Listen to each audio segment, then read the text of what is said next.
सिर दर्द यानी हेडेक की बात करें तो बहुत कॉमन प्रॉब्लम है। हम सभी को सिर में दर्द यानी हेडेक होता है, लेकिन ये हेडेक अगर फ्रिक्वेंटली होने लगे, बार बार होने लगे, महीने में 15-20 या उससे भी ज़्यादा हो और बहुत ज़्यादा पेन हो, पेन बहुत लंबे समय तक रहे, साथ में नौसिया या वॉमिटिंग जैसी फीलिंग हो, लाइट, साउंड या स्मेल से दिक्कत महसूस हो, अगर विज़न का कोई प्रॉब्लम हो तो ये हेडेक नॉर्मल नहीं है, ये माइग्रेन हो सकता है। अपने डॉक्टर को कंसल्ट करें, न्यूरोलॉजिस्ट से मिलें और अपना ट्रीटमेंट स्टार्ट करें। नमस्कार, मैं Anuradha Chaudhary, consultant nutritionist, Apollo clinic Dunlop and Apollo clinic Berati, Kolkata. आज बात करूंगी माइग्रेन की। How diet and lifestyle may help to prevent migraine attack और रिड्यूस देयर फ्रीक्वेंसी। जी हाँ, माइग्रेन बहुत ही कॉमन न्यूरोलॉजिकल डिजीज़ है और इसका कोई क्योर नहीं है। सिर्फ इससे बचा जा सकता है या इसकी फ्रीक्वेंसी को कम की जा सकती है through diet and lifestyle changes. Migraine attack के कुछ फैक्टर्स होते हैं जिनकी वजह से ये अटैक आता है। चलिए जानते हैं factors that can trigger migraine. कौन कौन से वो फैक्टर हैं जिसकी वजह से माइग्रेन अटैक आते हैं। पहला है stress and anxiety. Stress emotional, physical और मेंटल हो सकता है। दूसरा जो फैक्टर है वो है हार्मोनल चेंजेस। अगर हमारे बॉडी के अंदर कोई हार्मोनल चेंज होती है, जैसे कि पीरियड्स में, प्रेगनेंसी में या मेनोपॉज में, तो माइग्रेन अटैक हो सकते हैं। तीसरा जो फैक्टर है वो है कि कुछ दवाइयों के यूज़ की वजह से, like hormonal birth control medicines, steroids और कुछ पेन किलर के यूज़ की वजह से माइग्रेन अटैक आ सकते हैं। चौथा जो इम्पॉर्टेंट फैक्टर है वो है पुअर स्लीप क्वालिटी। अगर आपकी स्लीप हाइजीन या स्लीप क्वालिटी अच्छी नहीं है, आप 7 से 8 घंटे नहीं सोते हैं, तो आपको माइग्रेन के चांसेस हैं।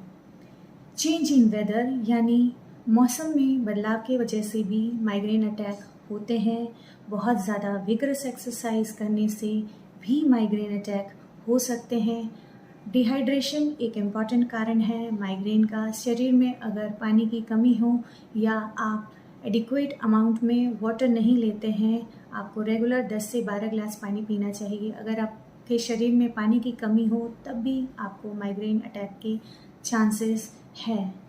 Sensory stimulations like bright light, loud music या स्ट्रॉन्ग स्मेल के वजह से भी माइग्रेन अटैक आ सकते हैं। अगर आप अपना ज़्यादा समय स्क्रीन पे यानी कि लैपटॉप, मोबाइल या टीवी पे बिताते हैं, तब भी आपको माइग्रेन के चांसेस ज़्यादा हैं। कुछ ऐसे फूड ट्रिगर्स हैं यानी फूड आइटम्स हैं जिनको खाने की वजह से माइग्रेन अटैक आते हैं। चलिए जानते हैं कौन कौन से वो फूड ट्रिगर्स हैं। पहला है कैफ़ीन, जो कॉफ़ी, टी या चॉकलेट में होता है। जनरली जो लोग ज़्यादा कॉफ़ी लेते हैं उनमें माइग्रेन अटैक के चांसेस ज़्यादा होते हैं। अगर सडनली वो कॉफ़ी इंटेक को कम कर दें तब भी माइग्रेन अटैक के चांसेस ज़्यादा हैं। कहने का मतलब, अगर आप कॉफ़ी के शौकीन हैं या कॉफ़ी के आदी हैं तो अपनी कॉफ़ी इंटेक को लिमिट करें। 1 या 2 कप कॉफ़ी ले सकते हैं। कैफ़ीन के वजह से भी माइग्रेन अटैक होता है, इसको लिमिट करें।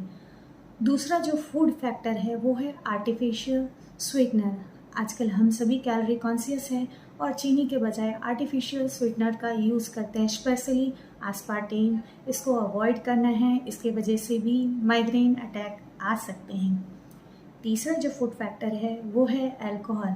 अल्कोहल के वजह से डिहाइड्रेशन होता है और डिहाइड्रेशन माइग्रेन ट्रिगर का एक इम्पॉर्टेंट रीज़न हो सकता है। इसीलिए हमें वाइन, स्पेशली वाइन और बियर अवॉइड करना है। चौथा जो फूड फैक्टर है वो है चॉकलेट, क्योंकि चॉकलेट में कैफ़ीन और बीटा फिनाइल एनाइन होता है जिसकी वजह से माइग्रेन ट्रिगर हो सकता है।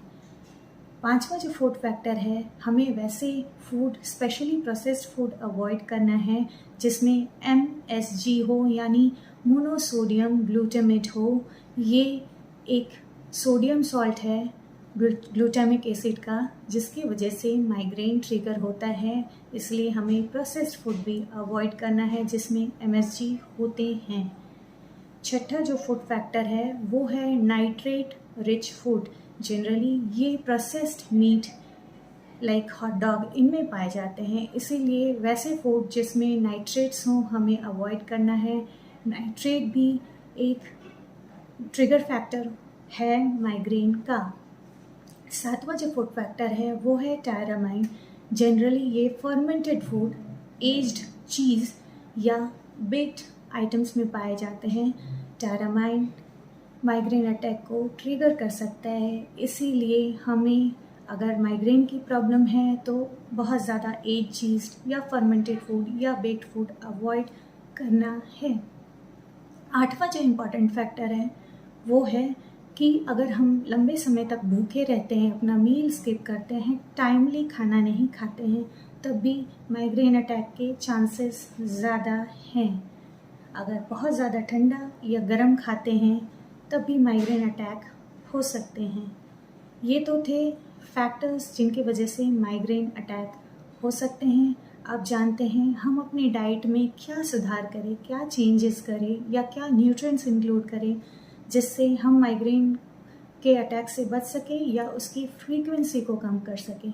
पहला है ड्रिंक मोर वाटर। जितना ज़्यादा हो सके हमें पानी पीना चाहिए, अपने आप को डिहाइड्रेशन से बचाना है। डिहाइड्रेशन माइग्रेन का होने का एक इम्पॉर्टेंट फैक्टर है, इसीलिए 10 से 12 ग्लास पानी ज़रूर पिए।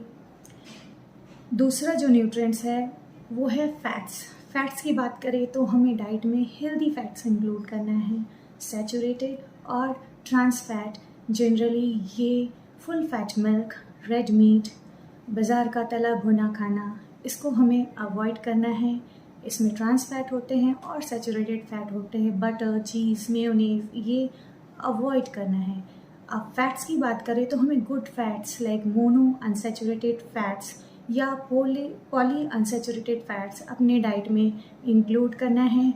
Mono unsaturated fats generally seed oils like olive oil, peanut oil, canola oil, sesame oil, sunflower oil इनमें होते हैं। और poly unsaturated fats like omega 3 ये mainly fatty fish, almonds, chia seeds, flax seeds इनमें होते हैं। इनको अपने डाइट में इंक्लूड करना है, क्योंकि अगर हम हेल्दी फैट अपने डाइट में इंक्लूड करते हैं तो माइग्रेन के पेन का लेवल थोड़ा कम होता है और उसके ड्यूरेशन भी कम होती है, यानी माइग्रेन की फ्रीक्वेंसी को कम करने में ये हेल्प करता है। तीसरा जो न्यूट्रिएंट्स है वो है मैग्नीशियम। मैग्नीशियम रिच फूड अपने डाइट में इंक्लूड करें, क्योंकि मैग्नीशियम बहुत बड़ा फैक्टर है माइग्रेन की फ्रीक्वेंसी को कंट्रोल करने के लिए। ये हमारे बॉडी में एनर्जी को इंक्रीज़ करता है, साथ ही एंजाइटी लेवल को भी कम करता है। अगर कोई डाइजेस्टिव इशू है तो उससे भी बचाता है। जनरली जो मैग्नीशियम होते हैं वो green vegetables like spinach, legumes like lentil, beans, peanut, सारे नट्स और सीड्स होल ग्रेन में पाए जाते हैं, इसलिए इनको अपने डाइट में इंक्लूड करें। आप मैग्नीशियम के सप्लीमेंट को भी अपने डाइट में इंक्लूड कर सकते हैं। चौथा जो न्यूट्रिएंट्स है जो माइग्रेन की फ्रीक्वेंसी को कम करता है या माइग्रेन से आपको बचाता है वो है राइबोफ्लेविन, जिसे विटामिन B2 भी बोलते हैं। रिसर्च में ऐसा देखा गया है, अगर हम 400 मिलीग्राम विटामिन B2 या राइबोफ्लेविन डेली लेते हैं तो 50% चांसेस माइग्रेन के कम हो जाते हैं। विटामिन B2 या राइबोफ्लेविन जनरली मीट यानी कि ऑर्गन मीट, लिवर या किडनी में होता है। Lean meat like chicken breast, egg, milk, nuts like almonds and green vegetables like spinach, इनमें राइबोफ्लेविन प्रचुर मात्रा में पाई जाती है। साथ ही आप उन फूड को आइडेंटिफाई करें जिनके वजह से माइग्रेन अटैक आपको आता है। ये डिफ़र भी कर सकता है पर्सन टू पर्सन, इसलिए आप अपने फूड ट्रिगर्स को आइडेंटिफाई करें और कोशिश करें कि वो आप अपने डाइट में शामिल ना करें, अवॉइड करें उन फूड को जिसके वजह से माइग्रेन अटैक आपको आते हैं। और आपको अपना स्लीप क्वालिटी, स्लीप हाइजीन भी इम्प्रूव करना है। 7 से 8 घंटा प्रॉपरली स्लीप करना है, सोना है। एक्सरसाइज, बहुत ज़्यादा विगरस एक्सरसाइज ना करें, हल्का फुल्का एक्सरसाइज कर सकते हैं। एक रिसर्च में पाया गया है कि अगर आप केटोजेनिक डाइट लेते हैं, वैसे डाइट, ये एक डाइट प्लान है जिसमें लो कार्बोहाइड्रेट और हाई फैट्स हम इंटेक करते हैं। अगर आप केटोजेनिक डाइट लेते हैं तो माइग्रेन की फ्रीक्वेंसी कम होती है या माइग्रेन के अटैक से आप बच सकते हैं। आप डाइटिशियन को मिले और प्रॉपर एक अपना केटोजेनिक डाइट प्लान बनवाएं। अगर इस डाइट प्लान में कोई ऐसे फूड ट्रिगर्स हैं तो उनको अवॉइड करके अपना एक पर्सनलाइज डाइट प्लान बनवाएं।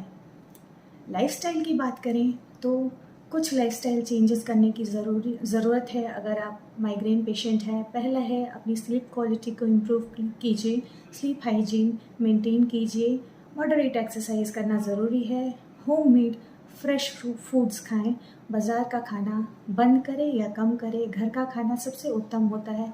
फ्रेश होममेड फूड खाएं, अल्कोहल या स्मोकिंग बंद करें और अपनी स्क्रीन टाइमिंग यानी बहुत ज़्यादा टीवी ना देखें, बहुत ज़्यादा लैपटॉप या मोबाइल पे काम ना करें, कुछ क्रिएटिव काम करें। अगर आप ज़्यादा टीवी देखते हैं या मोबाइल या लैपटॉप में स्पेंड करते हैं अपना टाइम, तो माइग्रेन अटैक के चांसेस ज़्यादा हैं। ये तो थी डाइट और लाइफस्टाइल की बातें जिससे आप माइग्रेन से बच सकते हैं या उसकी फ्रीक्वेंसी को कम कर सकते हैं। अगर मेरा ये इन्फॉर्मेशन अच्छा लगा हो तो मेरे चैनल को ज़रूर सब्सक्राइब करें, लाइक करें, शेयर करें। थैंक यू, धन्यवाद।